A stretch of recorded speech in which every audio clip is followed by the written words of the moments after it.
Hey guys, ഇന്നൊരു food സ്പോട്ടാണ് കേട്ടോ പരിചയപ്പെടുത്താൻ പോണേ. ഞാനും ഹസ്ബൻഡും എൻ്റെ ബ്രദറും കൂടെയാണ് പോകുന്നത്. ഞങ്ങൾ 3 പേരും കൂടെയാണ് എപ്പോഴും ഫുഡ് എക്സ്പ്ലോർ ചെയ്യാൻ പോകുന്നത്. നമ്മൾ തൊടുപുഴയിലുള്ള മുംബൈ ഫ്യൂഷൻ എന്ന് പറഞ്ഞിട്ടുള്ള റെസ്റ്റോറൻറ്റിലാണ് വന്നത്. ആക്ച്വലി ഇതൊരു ചാട്ട് സെൻറ്റർ മാത്രമല്ല, they do have A wide variety of food menu also available. അപ്പോൾ ആദ്യം തന്നെ ഞങ്ങൾ പാനിപൂരിയാണ് ട്രൈ ചെയ്തത് and it was awesome guys. പിന്നെ ഞങ്ങൾ ചായ പറഞ്ഞിട്ടുണ്ടായിരുന്നു. ചായ വാസ് ഹെവൻ എന്ന് വേണമെങ്കിൽ പറയാം. പിന്നെ ഞങ്ങൾ പറഞ്ഞത് വടാപ്പാവാണ്.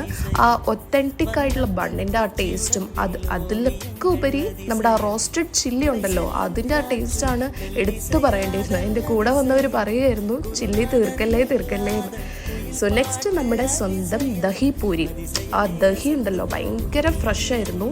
ആൻഡ് നിങ്ങൾക്ക് ആർക്കെങ്കിലും ഇങ്ങനത്തെ സൂപ്പർ ചാട്ട് ട്രൈ ചെയ്യണമെന്നുണ്ടെങ്കിൽ നമ്മുടെ തൊടുപുഴയിലുള്ള സീമാസിൻ്റെ തൊട്ടടുത്തുള്ള മുംബൈ ഫ്യൂഷനിൽ വന്നാൽ മതി.